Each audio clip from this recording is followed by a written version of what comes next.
Bueno, seguimos aquí en lo que es la entrevista central del día de hoy, de este martes 5 de agosto, y teníamos un tiempo por conversar con él por la relevancia que tiene su trayectoria como un denunciador público de lo que tiene que ver con la corrupción pública administrativa y también lo que tiene que ver con el orden que lleva el tema de los aspectos jurídicos de nuestro país en diferentes aspectos.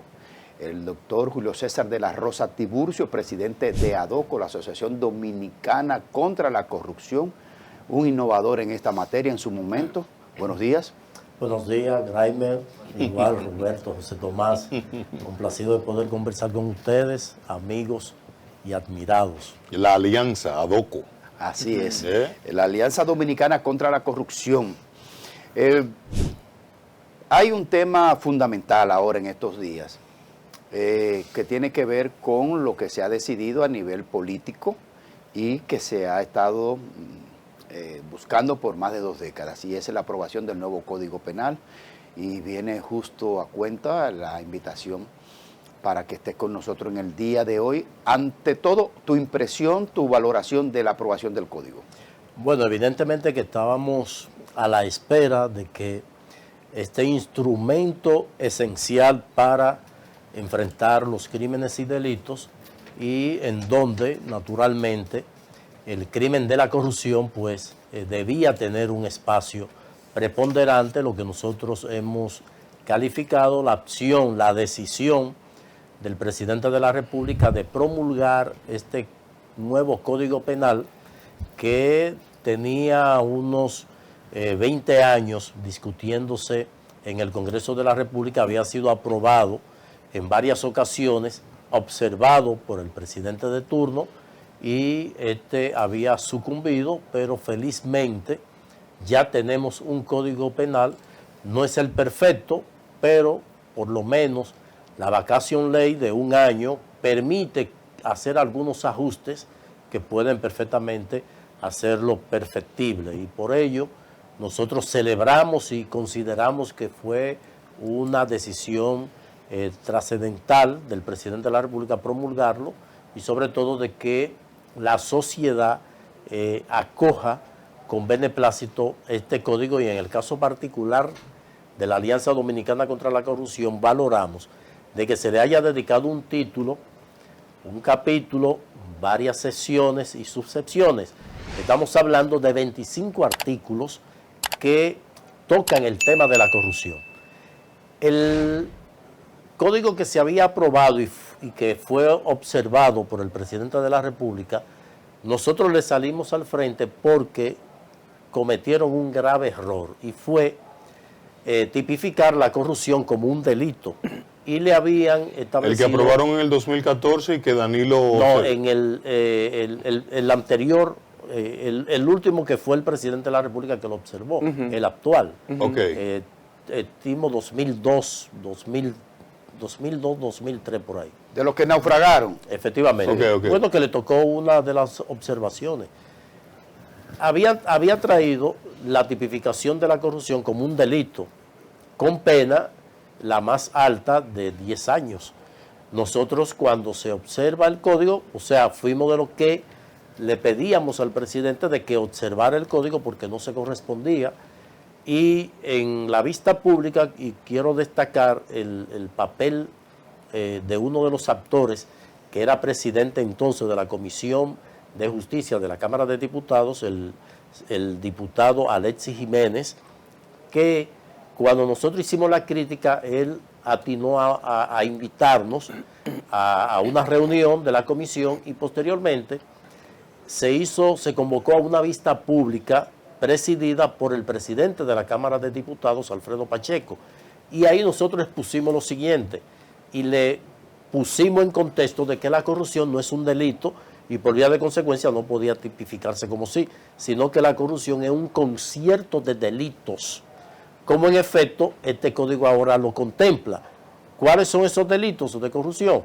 El peculado de uso, que es una figura que aquí se cometen violaciones de peculado de uso a diario, que consiste cuando el director de una institución le cede un equipo a un amigo para que abra una trocha en una finca, haga un pozo tubular, le presta, él no se robó el camión, pero sí le dio un uso diferente para el cual fue establecido y sobre todo con combustible de la institución, con los operarios de la institución.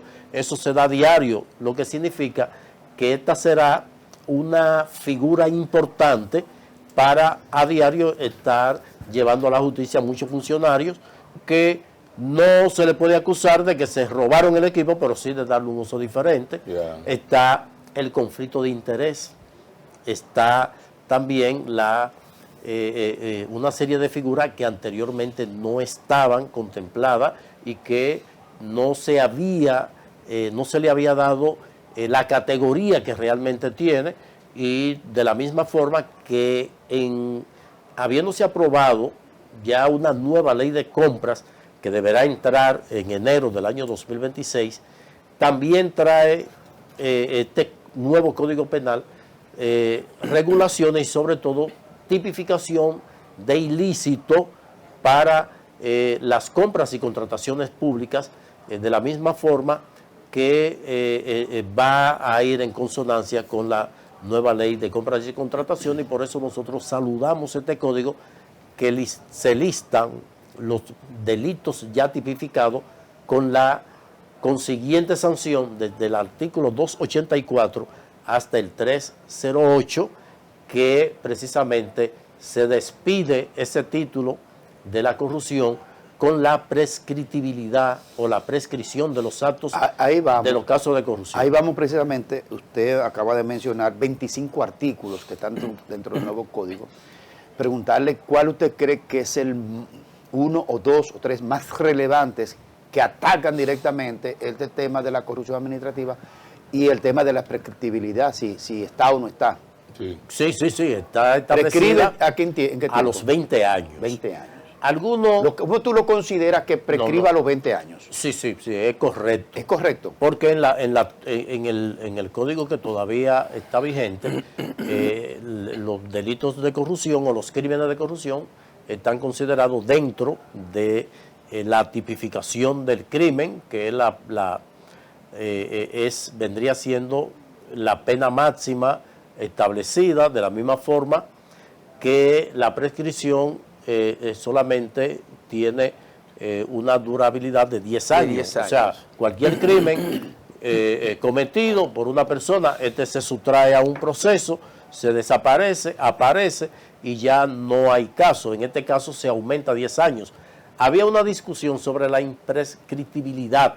Sí. Hay el Tratado de Roma que crea la Corte Penal Internacional y por vía de consecuencia el Estatuto de Roma que crea, viene siendo el Código de Derecho Penal Internacional, pues establece la imprescriptibilidad para los casos de genocidio, de crímenes de lesa humanidad y de esta forma los crímenes de guerra por la connotación que tiene, pero establecer en 20 años los casos de corrupción, pues yo lo considero justo porque recordemos que hay una vinculación de la política en los temas de corrupción.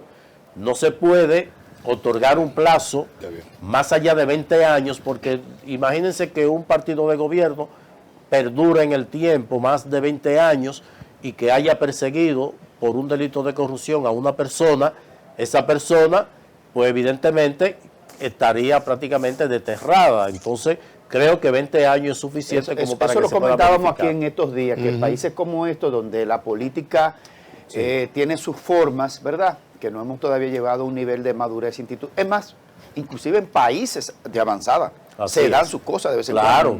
Claro, sin dudas, en los propios Estados Unidos. Entonces creo que es equitativo, es justo. Y aumentarlo de 10 entonces los 2 o 3, perdóname compañeros, que quedó pendiente de esos 25, que tú digas, estos articulados tal y tal son contundentes. Bueno, para mí el tema de los conflictos de intereses que se dan a diario y el más que nosotros inclusive lo propusimos no como peculado de uso, sino como malversación de uso, y se llevó al peculado de uso. Para mí ese es vital y es con el que uno va a lidiar en el día a día. Peculado de uso. Peculado de uso, que es cuando... Un ejemplo, el INDRI, un ejemplo, por ejemplo, un pozo filtrante. Exactamente. Uno solicitaba al INDRI y él decía, pon para la gasolina, incluso ahí. Eso es Eso se acabó ahora con el nuevo totalmente. Ahí mismo. Pero no solamente eso, sino que vemos con frecuencia que por disposición presidencial, de que los vehículos oficiales no pueden circular fines de semana a menos que no sea para una labor institucional. Ay, mi madre. Y exoneraron, excluyeron de eso lo de Cruz Roja, lo de Salud Pública, lo de la policía, en fin. Ya el encontrarse que, por ejemplo, el domingo yo de camino a la casa del interior, me encontré con un vehículo de una institución parqueado frente a un lugar de expendio de bebida alcohólica. Sí. Y eso es dándole un uso totalmente, porque yo pude percatarme de que la persona se desmontó del vehículo e ingresó al establecimiento. Sí. O sea, que no era que estaba visitando, no, él salió deliberadamente en ese vehículo. Eso es peculado de uso.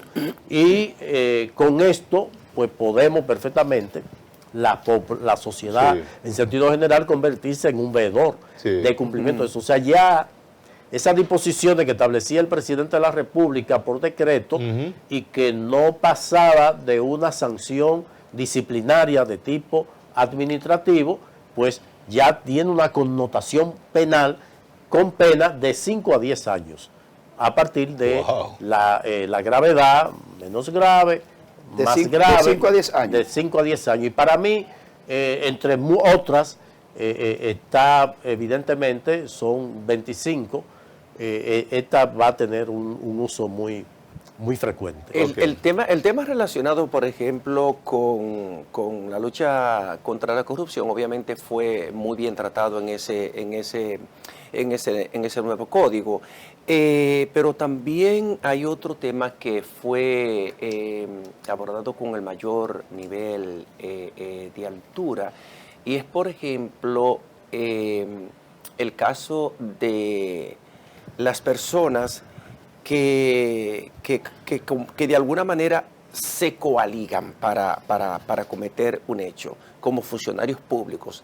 La coalición de funcionarios, además eso de lo que usted mencionó, el peculado. O sea, hay tantas figuras vinculadas al tema de la corrupción que parecería ser porque uno todavía no conoce a profundidad qué fue lo que aprobaron como Código Penal. Pero cuando entre en vigencia, uno entiende que esos artículos van a ser una herramienta importante para frenar el tema de la corrupción. O sea, habrá mucho más sanción, pero también mucho más precaución Prevención, para el tema de la claro, corrupción. claro. El objeto de la pena va en dos direcciones. Primero, la sanción al infractor, pero la prevención al no infractor.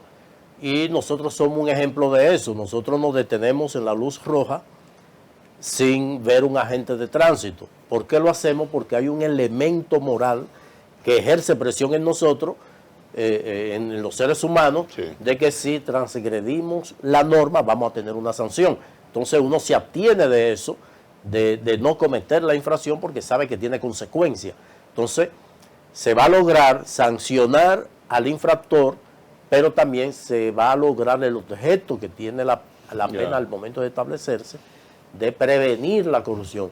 Porque ya eso que yo acabo de describir como peculado de uso, algunos la desconocen esa figura. Muchos, ¿de qué se trata? Se le estamos desglosando, porque es parte de la labor de nosotros, primero poner en contexto, inclusive la ley, cuando se aprueba una herramienta con estas características, precisamente se le concede esa vacación ley o esa suspensión de entrada en vigor o en vigencia hasta un año, es para que uno se vaya adaptando y toda la clase jurídica pues también vaya haciéndolo, porque es lo que va a permitir que nadie alegue ignorancia o desconocimiento de la ley. Y por ello, de manera muy clara, nosotros en esa labor académica vamos a ir definiendo cada una de estas figuras novedosas en la República Dominicana, como bien el que tú señalas, José Tomás, de que hay ya esta figura, lo que sería en el código actual la asociación de malhechores. En esta oportunidad es la coalición de funcionarios que se reúnen o pactan por cualquier vía para cometer un ilícito en contra del erario. Y por eso es interesante, y nosotros, aunque el código tiene una serie de figuras que trae de beneficio para la regulación de una sociedad, pues nosotros nos hemos dedicado a esos 25 artículos que le dedicaron, valga la redundancia, al Código Penal. Y por eso vamos a hacer hincapié en poner en contexto a todo el mundo para que sepa que una actuación dentro de algo que entendía que era normal y que en efecto actualmente es normal, pues no es tal y tiene que tener consecuencias. Por ejemplo, cuando se habla del conflicto de interés, es como una persona que lo vemos a diario, que es empresario, de repente lo designan en una función pública. Se apela a un recurso manío de que yo me salí de la empresa. No.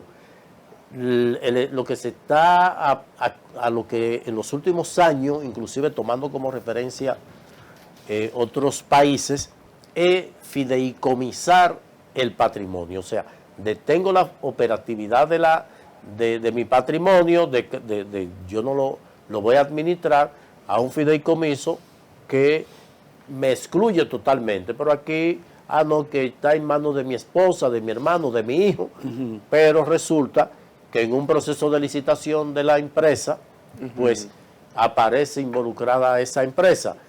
Actualmente, ¿qué consecuencia tenía la inhabilitación del RP, del registro proveedor del Estado? Sin ninguna consecuencia. No, ahora tiene penas. Ya se considera como un delito de corrupción y va a tener consecuencias que no actualmente se les remitía a una falta de segundo grado o tercer grado, que la pena máxima que llevaba era la desvinculación. Pero hay casos así de conflictos de intereses en el actual gobierno. No, aquí se denunció. Sí, lo hay, pero ahora el Código Penal lo sanciona ya. Aquí la diputada de Santiago, Soraya Suárez, dijo aquí en este mismo espacio que había congresistas empujando el tema de las cocinas en las escuelas para el desayuno y el almuerzo escolar, que son proveedores de temas de cocinas industriales y demás, congresistas, diputados y demás. Y lo que hace es que se quitan y ponen al esposo, ponen no sé qué. Eso es una práctica. ¿Alcanza al Congreso también? Claro, porque estamos hablando de que el órgano rector de las compras y contrataciones públicas es la ley de compra y contrataciones públicas, y establece cuáles son los impedimentos o las personas impedidas de negociar con el Estado, donde comienza con el presidente de la República y pasa también tanto al Poder Legislativo como al Judicial.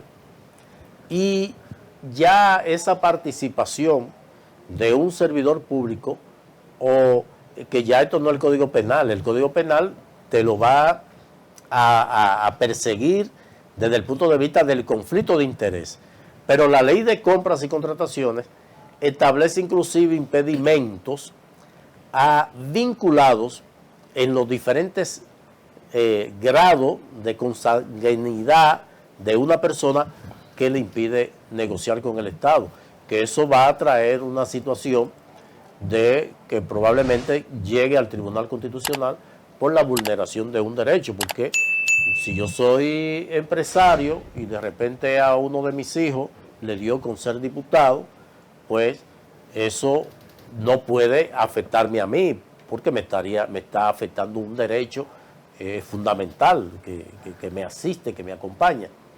Entonces, si la ley, por ejemplo, y aquí dimos un saltito a la ley de compra y contrataciones, establece que el funcionario que tenga, por ejemplo, que esté vinculado, que esté relacionado a una empresa, pues no puede yo le voy a poner un ejemplo práctico. hacerla. Pero en este caso la ley ahora se extiende a que si los hermanos de los ministros no pueden... No, yo le voy a poner un ejemplo práctico. Los hijos y así. Oiga, Julio César, yo le voy a poner un ejemplo práctico.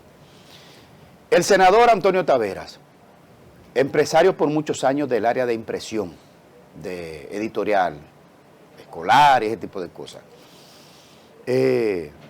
le proveyó por mucho tiempo su empresa al sistema de impresión. Al Ministerio de Educación específicamente, con mayor profundidad, digamos, de contratos y demás.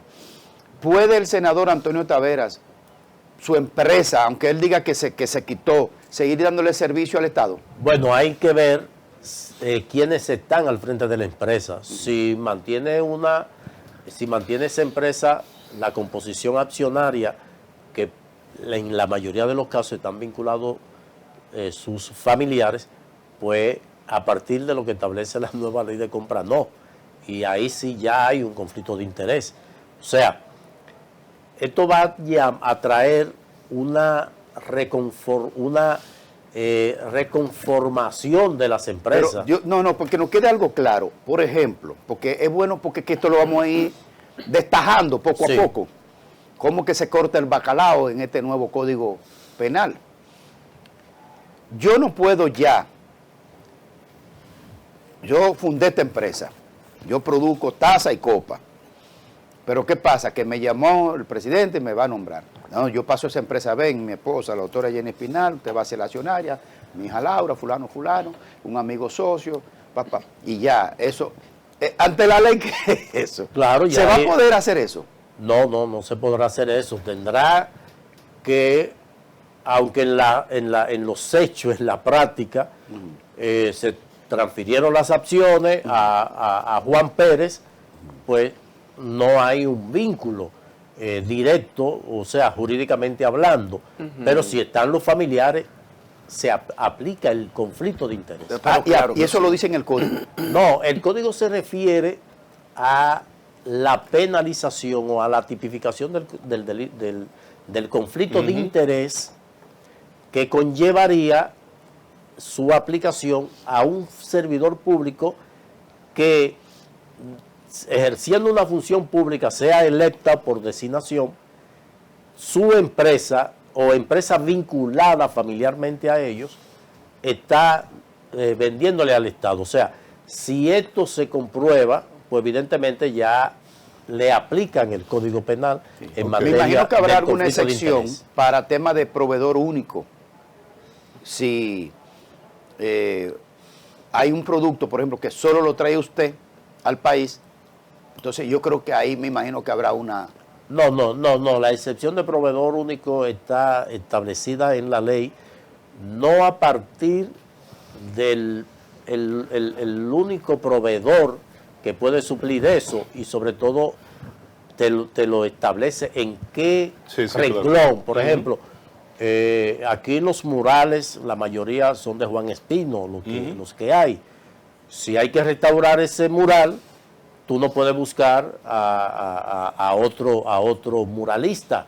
Tiene que ser él. Ese es el proveedor único al que se refiere la ley como excepción a no someterse a los procesos que establece la ley de compras y contrataciones. No en el caso de un bien de un bien que puede ser perfectamente un medicamento que se puede obtener cualquier proveedor que perfectamente pueda hacer esa diligencia ante un proceso de licitación que se haya convocado.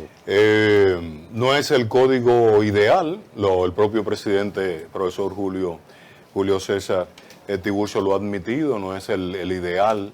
¿Qué le hizo falta a este código penal para luego entrar en la ley de compras y contrataciones que entra en vigencia en enero para hacer el perfecto?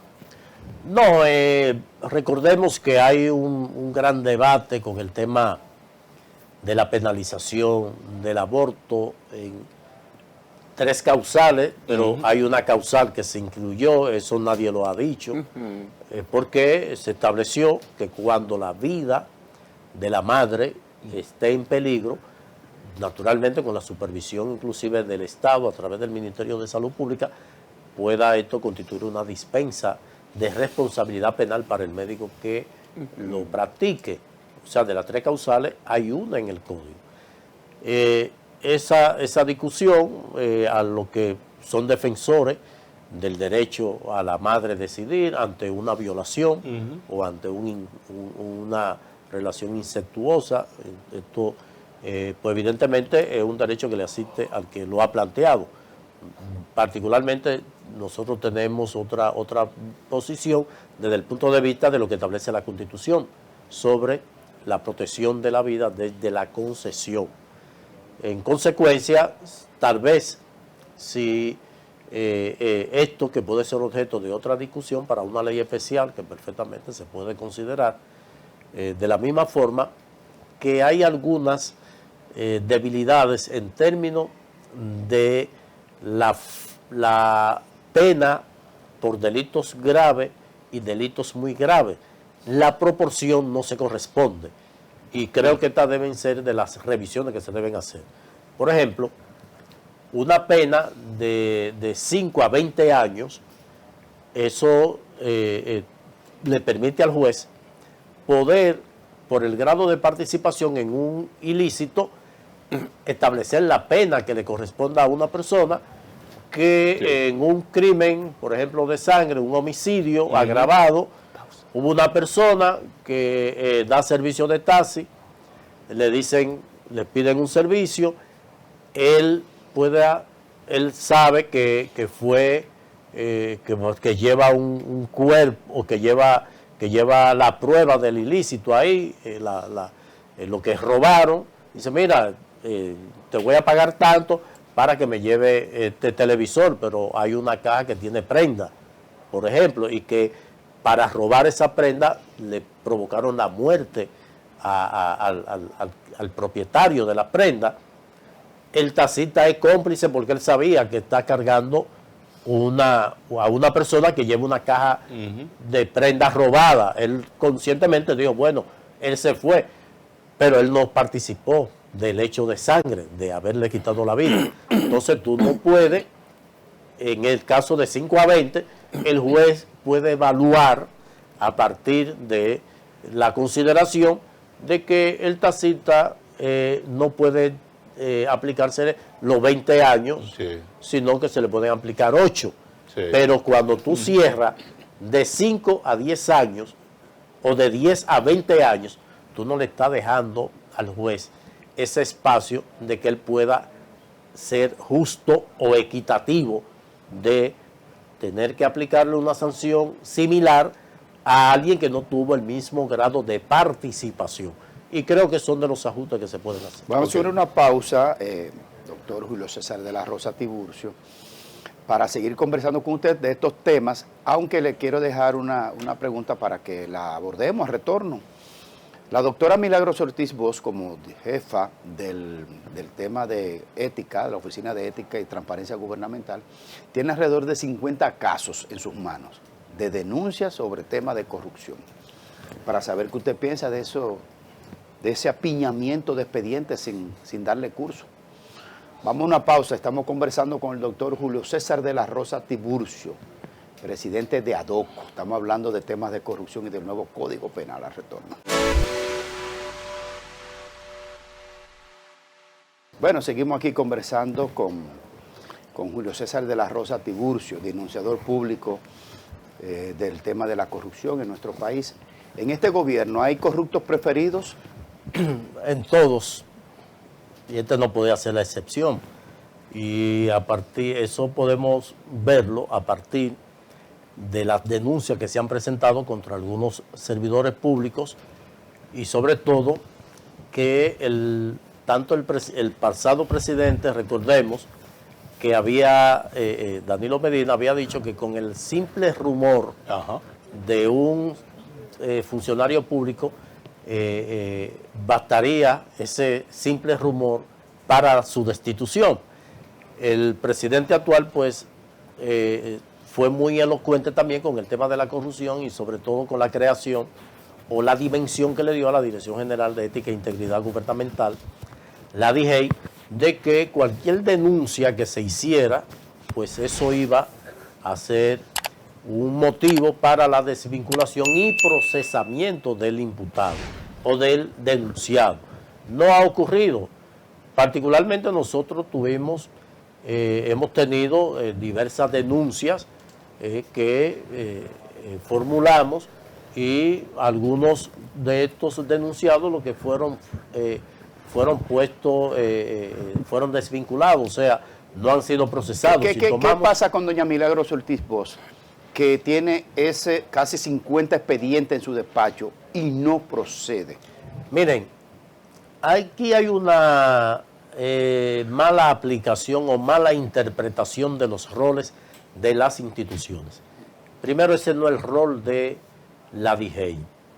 Este es un rol protagónico que la directora, doña Milagro, ha asumido extra sus funciones, porque para ello está el Ministerio Público y están las instituciones previamente ya identificadas que pueden accionar ante la evidencia o los hallazgos de irregularidades, como es el caso de Contraloría y Cámara de Cuentas. Antes de que usted siga, porque usted acaba de decir algo que tiene que ver con la administración, con el ejercicio de la correcta de la administración pública. Usted dice que Milagro no está, la doctora Milagro Ortiz Bosch, no ella personal, sino el quien dirija el puesto, no está para accionar cuando se le transfiera, cuando se le ponga en su mano un expediente de corrupción. Primero, o sea, por eso hablé de los roles. La función de la Dirección General de Ética e Integridad Gubernamental es la de promover la ética, la transparencia, la integridad en los servidores públicos. Las entidades que están llamadas primero a llevar ante el Ministerio Público cualquier caso de irregularidades en el funcionamiento de la administración son Contraloría, que tiene el control previo del gasto, y Cámara de Cuentas, que tiene el control a posteriori del gasto. Y la propia Constitución y la ley que crea la Cámara de Cuentas establece que cuando hayan hallazgos de irregularidades debe remitirlo al Ministerio Público para que éste accione. La Dirección General de Ética e Integridad Gubernamental, que se ha convertido en receptora de denuncias, porque no es el rol, sino es de promover el comportamiento ético e integridad del funcionario, creando las bases para ello, la formación, la capacitación, es en ocasiones receptora de denuncias. ¿Qué debe hacer la DIGEI? Esa denuncia, si tiene algún viso de violación de la norma de contabilidad interna, debe remitirlo a Contraloría, o si es ya un hecho consumado, o sea, algo ejecutado, entonces solicitarle a la Cámara de Cuentas. ¿Qué ha ocurrido? ¿Qué ha ocurrido? Que en el rol protagónico de la doctora Milagros Ortiz Bosch ha llevado a la Procuraduría una serie de denuncias sin sustentos. ¿Cómo? Que hace el Ministerio Público, que tiene entonces que estar entre si dar respuesta a la petición de la Dirección General de Ética e Integridad Gubernamental o si tiene los elementos que permitan encauzar o iniciar un proceso. Porque recordemos que la capacidad de lo que lleva, ella no ha llevado casos, ella ha llevado denuncias como llevamos nosotros, como lleva cualquier ciudadano al Ministerio Público. Ahora, el Ministerio Público, ¿por qué nosotros llevamos una denuncia en ocasión y llevamos un querellamiento en otra ocasión? Bueno, si nosotros tenemos una auditoría de la Cámara de Cuentas donde se evidencie de que hubo dolo, nosotros nos querellamos directamente contra el servidor. Ahora, si nosotros lo que tenemos son informaciones oficiosas, nosotros llevamos la denuncia al Ministerio Público, que el Ministerio Público con su capacidad operativa puede requerir del INACI, de Cámara de Cuentas, de Contraloría, de la propia institución, las evidencias a partir de la denuncia que nosotros hacemos para entonces iniciar un caso. Entonces, se le vende a la población de que he llevado 60 casos al Ministerio Público, pero el Ministerio Público no tiene caso porque no tiene más que una denuncia sin sustento. Y es por ello que no tiene respuesta. Y en esto, que no me voy a convertir en un defensor del Ministerio Público, porque hemos sido víctimas también de la opacidad de casos que le hemos llevado y que no han dado respuesta. Nosotros conscientes de que el caso amerita una profundización que contemple la acción de la Cámara de Cuentas, que ha abandonado su rol. Usted acaba de hacerle un gran favor a la sociedad y sobre todo a los medios de comunicación que estamos en esto todos los días, porque usted acaba de desmontar un tema que hay que reorientarlo comunicacionalmente. Entonces es que así, porque entonces nosotros estamos en el cuento de Juan Bosch, cuidándonos del toro que es, que no es, y nos dio y el que descuidando no es. Y nos va a dar el toro que es. Entonces me refiero con el tema de que la sociedad le está diciendo, no, Milagro, usted tiene tal expediente y tal expediente. No es a ella, es al Petca y a Camacho. Al Petca y a Camacho, pero a partir de qué le llevaron. ¿Qué le llevaron? Porque si tú me llevas una hoja diciéndome que Juan Pérez estaba vendiendo combustible de su institución y tú no me das por lo menos la pista de que a fulano y a fulano fue que compraron y están dispuestos a colaborar, pues ya tú le estás llevando el caso con algunas pistas. O sea, un indiciario de pruebas, es lo que, como yo claro, le digo a ustedes. ¿Qué es lo que ha pasado? Y con esto, evidentemente que no quiero denotar el interés que ha tenido doña Milagros por el tema de la transparencia, que eso no está en cuestionamiento. Ahora, sí creemos que su papel hubiese sido mucho más productivo, emplearse a fondo en capacitar, en inducir al servidor público en lo que debe ser un comportamiento ético y de integridad. Ella no lo ha hecho porque eso lo hacíamos cuando Vincho era el director de ética. Y después Mira, con Lidio Cadet también. Empezaron muy bien con las creaciones de las comisiones de integridad. Ética, sí. Haciendo firmar, que inclusive pero convocaron a la Palacio. época de Danilo Medina, no se le atribuye al PRM. No desde cuando Leonel. No, eso No, viene. no, eso entró en vigencia con un decreto de Danilo Medina. No, eso viene desde la creación. Llévate de mí, Bueno, que pues está bien. escúchame. No, déjeme, porque eso viene de la Convención Interamericana de Lucha contra la Corrupción de la OEA, donde los países estaban comprometidos a establecer dos estamentos, uno de prevención y uno de persecución. Sí. Para entonces, el presidente Leonel Fernández crea el DEPRECO, que era Departamento de Prevención de la Corrupción. Octavio Lister. No, eso comenzó. ¿Con eso, quién? Eso empezó en el primer gobierno de Leonel Fernández y Hipólito Mejía es que establece ya, le da esa connotación cuando nombra a Jesús Félix, director del DEPRECO, que tenía la dualidad. Luego, Leonel Fernández, cuando llega en el 2004, establece ya la comisión de prevención y ya al DEPRECO lo van acercando a la Procuraduría General de la República. Crean la Procuraduría Especializada de Persecución de la Corrupción. Así es. Y ya crea la comisión que la encabeza José Vidó Venida. Sí. Era el director de la Comisión de Ética. de Ética Ética Gubernamental, que posteriormente fue Don Vincho, luego Lidio Cadet.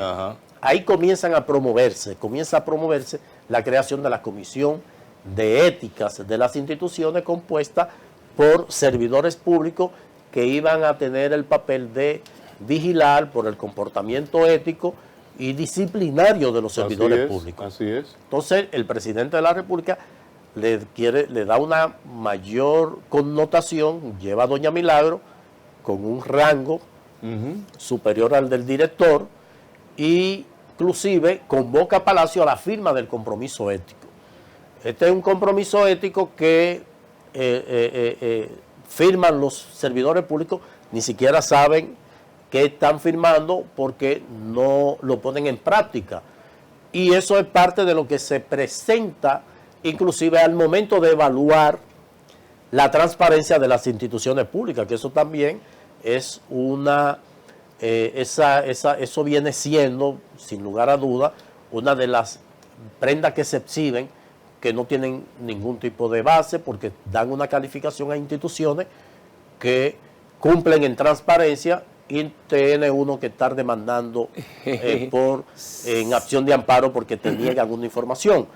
Pero también te están calificando un cumplimiento en transparencia sobre la base de una información sin calidad. El Ministerio de Educación te cumple con la ley de con las disposiciones de la Dirección General de Ética y Transparencia e Integridad Gubernamental, publicándote la ejecución presupuestaria.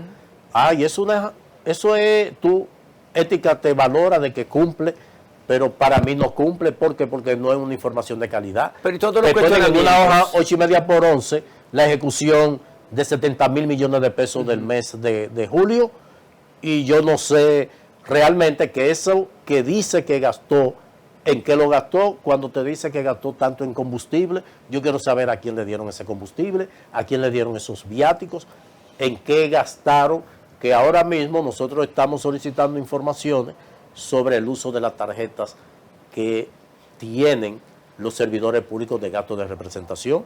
¿Por qué? Porque hemos encontrado compras que no tienen nada que ver con la institución en una tarjeta de representación. Entonces, para la DIGEI, ese servidor público tiene 100, esa institución tiene 100 en transparencia, pero tiene 100 en transparencia publicando una ejecución presupuestaria de 70.000 millones de pesos en una hoja 8.5 x 11. Entren ahí al portal transparencia del Ministerio de Educación. Y sin hacer el desglose, sin explicar en qué lo gastó, cómo lo gastó. Entonces, una información de calidad es que yo pueda saber en qué se gastó eso. Y es lo que tenemos. Por ejemplo, sacó 100. O sea, ¿te han negado el desglose en educación de la ejecución presupuestaria? Más de 10 veces. Nosotros tenemos más de 10 casos.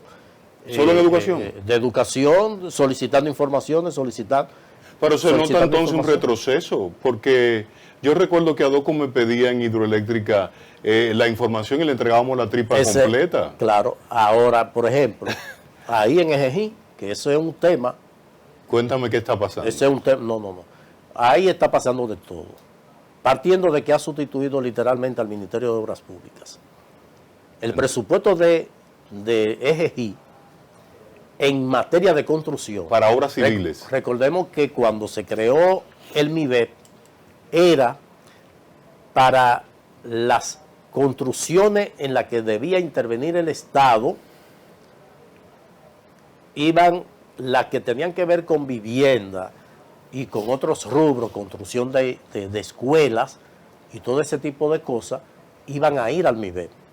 Sin embargo, la Dirección de Infraestructura Escolar está compitiendo con el MIBEP, ya reparando y construyendo, pero EGEGI en materia de construcciones de obras de tipo de comunicación, entiéndase, carreteras, está prácticamente superando a obras públicas. Pero en San Cristóbal está inclusive interviniendo avenidas troncales y una serie de vías de comunicación. Pero si eso conlleva a la eficientización del tema de la generación hidroeléctrica en general, para iluminar comunidades, para generar energía, para vender al sistema, si conlleva abrir los espacios correspondientes de acceso y demás, Y además recuerde que se hacen temas con las comunidades. La comunidad se integra y dice, necesitamos esta carretera para poder hacer cosas. Tu pregunta se responde.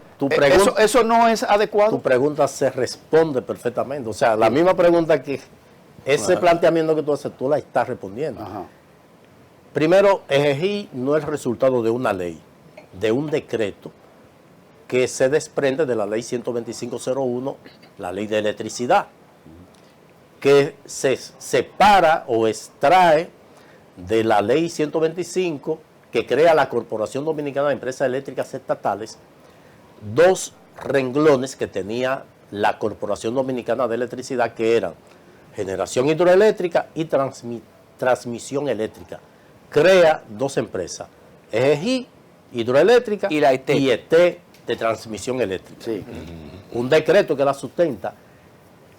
La práctica conllevó que EGEGI, en la zona de influencia de las presas, puede perfectamente, primero, la vía de acceso a la presa, debe asumirlo,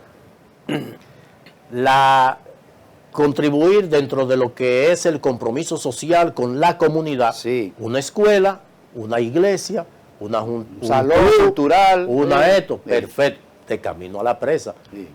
La presa que están en el sur, Son- Higüey, Aguacate y la Valdesia. presa de Valdesia. Todo lo que sea en ese trayecto te lo comprendo. Pero yo no puedo entender cómo, porque el director de EGEGI es de San Cristóbal, Ajá. y eso tiene un componente político, está interviniendo áreas que están muy lejos de la presa. De la misma forma que en San Juan, de la misma forma en Santiago. Entonces, El mismo EGEGI. claro. Pero, ¿qué es lo que la buena administración te aconseja? Pero Julio César, en San Juan hay presa. En Sí, Santiago también. pero claro, hay presa, la presa de Tavera, En que Santiago. pertenece- en Santiago, tú sabes por dónde se llega a la presa de Tavera. La placeta que se está haciendo, se está en proyecto de construcción, tú sabes por dónde Vamos se a poner llega. la bola del otro lado de la cancha entonces, Julio César. Entonces, No, será- para terminar ahí lo que debe ser pero la no buena será que obra administración. pública, pero no será que obra pública no está cumpliendo con su tarea. No, es que cuando el decreto que crea EGEGI y la propia ETED dice, bueno, en el área de influencia de la presa, perfecto. Pero lo ideal hubiese sido, y esto no es, se lo atribuyo a esta gestión, sino a todas, porque EGEGI es una especie de alcancía. Danilo por lo que definió genera. así. Efectivamente. ¿Qué es lo que debe operar? Si tenemos el MIBE y tenemos obras públicas Sí. para construir el MIBE escuela, una iglesia que lo hace, y obras públicas, la carretera, ¿qué es lo esencial? Bueno, EGEGI produce tanto. Del presupuesto de obras públicas, vamos a asignarle de lo que produce EGEGI esta partida para que se encargue de construir la carretera. Ah, pues ya sabemos que no se va a hacer nada. La carretera. No se va a hacer nada, entonces, entonces esa Mira, falta, ese fondo por otro lado. entonces esa falta, ¿qué ha hecho? ¿Qué ha provocado? Julio. Que dejen a la discreción del director de EGEGI No exigirle transparencia. disponer la construcción de una obra, porque de igual forma como se ha concentrado en San Cristóbal y en otras zonas, ha abandonado zonas que sí ha debido intervenir y que los recursos que están invirtiendo en San Cristóbal superan con creces la de otras zonas donde hay también presas. Son 35 Bueno, podemos presas. exigirle transparencia, pero mire, si usted Entonces agarra solicitamos la información. ajá. Ok, queremos el desglose de esto y esto y esto Sí. y esto. Nos mandan que está en el link nos mandan el link que está en el portal transparencia de la institución. Pero nosotros previamente, antes de solicitar la información, verificamos qué falta para solicitarlo. Nos mandan el link. Yo he hecho un ejercicio. Claro. Yo tengo una computadora pesada, o sea, que es la de los gamers, de los muchachos que juegan, Sí, sí. que mi hija... Aguantar todo lo que tú Mi hija vives, ¿sí? estudia ingeniería civil. No, no le expliques eso a la hija. Eres tú que tienes necesitas eso para todo lo que tú investigas. Y yo le doy al link. A las 9 de la mañana me voy, hago toda mi diligencia y vengo a las 5 de la tarde y todavía está... Rendeando. Dando vueltas. Mire, Entonces eso no es dar información. Esa negación de información, eso es violación a la ley 200-04. Totalmente. Pero tú tienes un recurso de amparo. No, y ¿Cuántos recursos de amparo tú llevas? la ley contempla sanciones penales, Pero de claro. pena hasta de 3 años. No, nosotros estamos haciendo un cúmulo. No, pues vamos a invitar Tú al vas a ingeniero. someter al ingeniero Rafael Salazar a la justicia por violación a la ley 200-04. En su oportunidad vamos a decidir finalmente lo que procede, porque estamos ahora precisamente es viendo los procesos de adjudicación que ha hecho Sí, sí. sobre la base de ese manejo discrecional que Él le aspira ha a dado secretario esos general del PRM, él está aspirando. escuché eso, sí. Sí. Entonces, cuando Y ya usted dice- sabemos por qué le dicen la alcancía a la Ay. Ajá, o sea, que se está yendo mucho dinero por ahí No, en no, esa no, no, campaña. que permite para nombrar, para ¿Cuánto le dar, aprobaron, todo el eso. Consejo le aprobó este año a EGI? No tengo el de dato. presupuesto. No tengo el dato. Pero tú dices que está invirtiendo más que obras públicas en obras civiles. Sí, sí, totalmente. claro. Más que obra pública. ¿Y Sí. cuánto más o menos? Bueno, En obras en San civiles. Cristóbal tenemos contrato de 1.200 millones, Para asfaltado solamente. de construcción de 800 millones, de 900 millones. Fuera de la ley. Es que ahí es que está, es que ese manejo discrecional, es que ha conllevado a advertir de que hay violaciones, porque es que de principio, por la cuantía de los recursos, tú dices, No, pero vamos a espérate. invitar a Salazar aquí. Ya le estuvo aquí hace un tiempo, pero Pero ante, espérate. ante estas declaraciones suyas lo vamos a invitar de nuevo para que venga y explique esto que usted está denunciando. Y evidentemente lo vamos a traer aquí prontamente para que explique eso que tú estás denunciando, porque ya tú has avanzado de que probablemente tú sometas un recurso de transparencia. amparo. Una acción de amparo. Una acción de amparo por no entrega de información que manda la ley, ¿cierto? Efectivamente. Muy bien, mire una cosa, Información completa. estamos en el mes de agosto. ¿Qué usted cree si usted tuviera la facultad? ¿Deja a Carlos Pimentel en compra y contrataciones o lo deja? Sí, yo lo dejo. ¿Lo deja? Claro, Carlos ha hecho un papel que puede considerarse al nivel de lo que se esperaba de él, que venía desde espacios de sociedad civil siendo muy crítico con el tema de las compras y contrataciones, y sin lugar a dudas, a partir de lo que le otorgaba la ley, pues ha tenido buen desempeño. La principal conquista del nuevo marco jurídico, el que reemplaza la 340, ¿cuál es? A nivel Bueno, de compra y contrataciones públicas. ¿O de compra? Yo creo que el tema de las sanciones, de las penalidades que establece, recordemos que la actual ley 340-06 tenía consecuencias penales, tanto para los servidores públicos como para los oferentes. Le fueron cercenadas estas consecuencias con la ley 449-06, que tenía una vacación ley, la 340-06, los Estados Unidos, que fueron quienes promovieron esta ley para la entrada en vigor del Tratado de Libre Comercio con Centroamérica y la República Dominicana, el DRCAFTA. Entonces aprovecharon, le quitaron la vacación ley para que entrara en vigencia de inmediato y le llevaron las sanciones penales que contemplaba la ley. Esta ley ya tiene sanciones penales y sobre todo que los oferentes que actualmente no tenían ningún tipo de sanción, porque veíamos que una persona participaba de un proceso,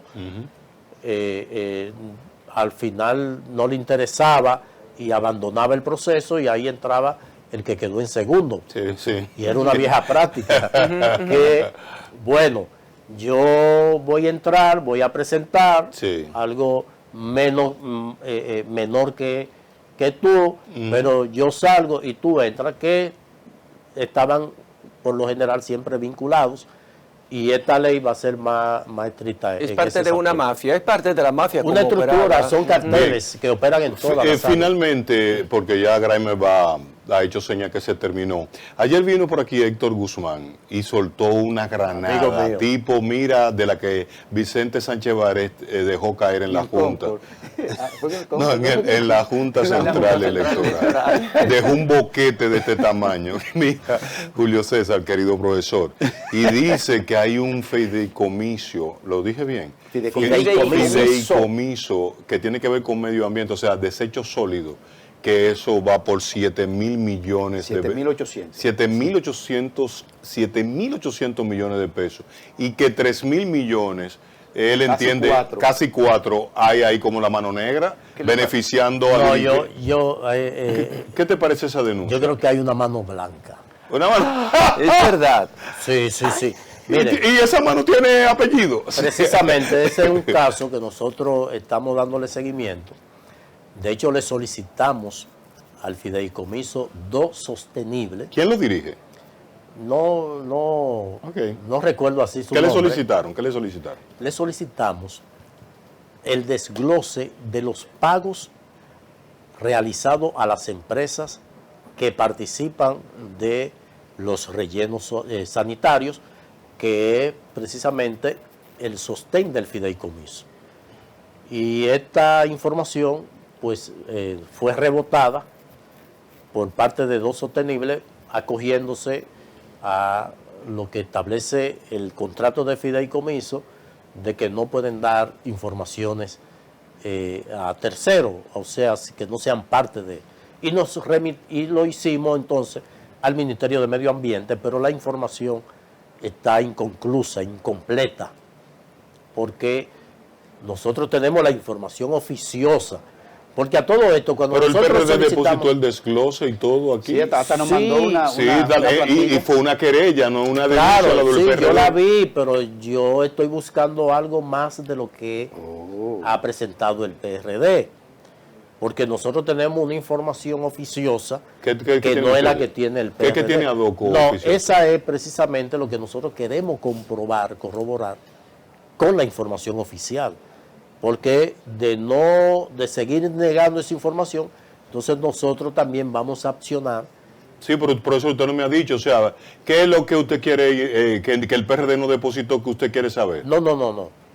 La información sobre la base, o la documentación sobre la base Ajá. de lo que el PRD se creyó, yo la conozco. Hay unas informaciones más allá de esa que ellos depositaron, que nosotros no llegó de manera oficiosa. Entonces queremos corroborar con la información oficial en relación a pagos que superan el servicio brindado. Sí, algo avanzó aquí, Héctor Guzmán, que superan a la capacidad de la empresa para... Sí, pero el PRD No depositó solamente, eso. inclusive a la capacidad instalada. Exacto. O sea, es como si tú me dijeras que un vehículo de 6 pasajeros, Ajá. tú me estás pasando una factura, porque yo le doy servicio a los servidores, a los muchachos que vienen a trabajar de madrugada, y tú no quieres ponerlo, y tú le dices, ¿tú tienes un vehículo de 6 pasajeros? Sí, ok. Yo mañana no te puedo presentar una factura por un vehículo de 12 pasajeros, porque yo nada más yo tengo un vehículo que tiene capacidad para 6, no para 12. Sin embargo, el administrador cuando tira los números dice, pero es que me están pasando una factura Sí, yo de lo 12 entendí. pasajeros. Cuando usted dice que hay una mano blanca, es física, o sea, es real esa mano blanca. Alguien del PRM, ¿será? Porque el PRM tiene azul y blanco, o sea... No, esa mano blanca- me refiero al color de la tez de la mano.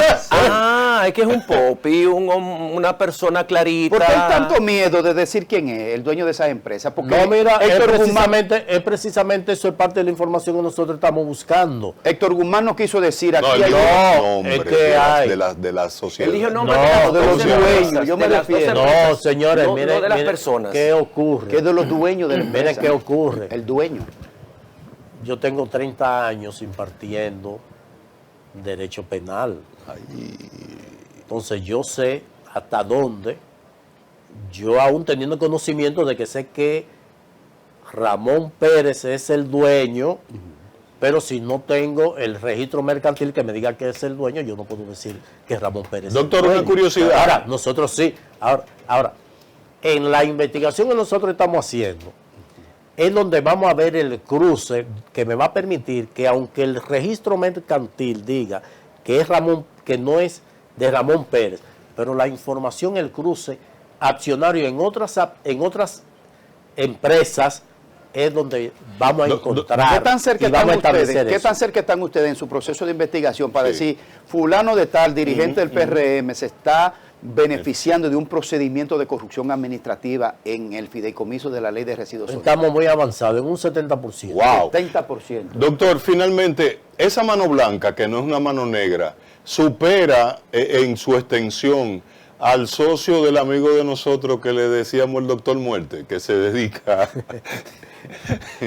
Sí, porque es que el problema de la basura, el problema de la basura nada más le es indiferente a los que la recogen. No, a mí me dijo una vez una persona que lo más limpio en el negocio de la basura es la basura. Totalmente.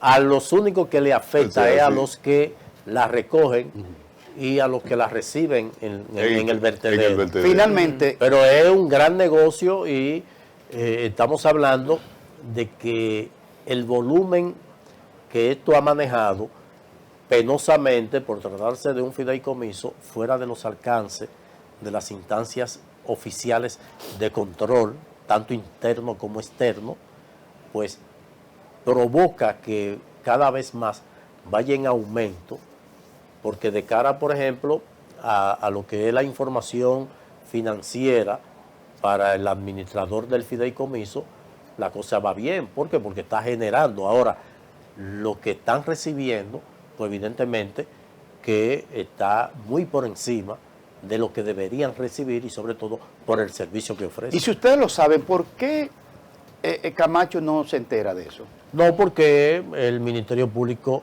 su papel o su labor es muy amplia. El PECA me refiero. Del PECA. Y si no le llevan el caso y sobre todo le llevan la guía de lo que se está generando, que fue lo que hizo el PRD ahora, debemos esperar qué respuesta tendrá, de la misma forma que en su oportunidad nosotros podamos... En unos días ustedes estarán llevando eso, en unos días. No puedo establecer día y eso, porque es una investigación muy delicada que amerita tiempo y por eso... Finalmente, no nos gusta. doctor, ¿usted ha visto lo que ha pasado con INAVIE y unas denuncias que se ha producido? Bueno, nosotros en INAVIE, de la pasada gestión, llevamos ese caso al PECA, donde establecimos irregularidades por el orden de los 10.000 millones de pesos. Entonces, la situación del INAVIE es muy delicada. No sé cómo ha cometido el error quien la dirige de hacer el proceso de licitaciones a 2 años, en una franca violación de la ley de compra y contrataciones que establece que toda institución tiene que hacer un plan anual de compras, no bianual, anual de compras. Entonces, ese plan anual de compras debe contemplar las compras de ese año. Sin embargo, todos los procesos de licitación son para el año 2025 y 2026. Tú no puedes comprometer el presupuesto del año 2026. Tú no sabes si va a estar ahí. ¿Y por qué hace eso? Esa es la pregunta que nosotros hacemos. O sea, él está violando la ley de compra y contrataciones. Es que si la ley de compra y contratación establece que se debe hacer un plan anual de compras, debe someterse al plan anual de compras. Pero también viola el sistema de gestión financiera, el CIJAF, viola todos los marcos regulatorios. Ley 1007 de Contraloría y del sistema de contabilidad gubernamental.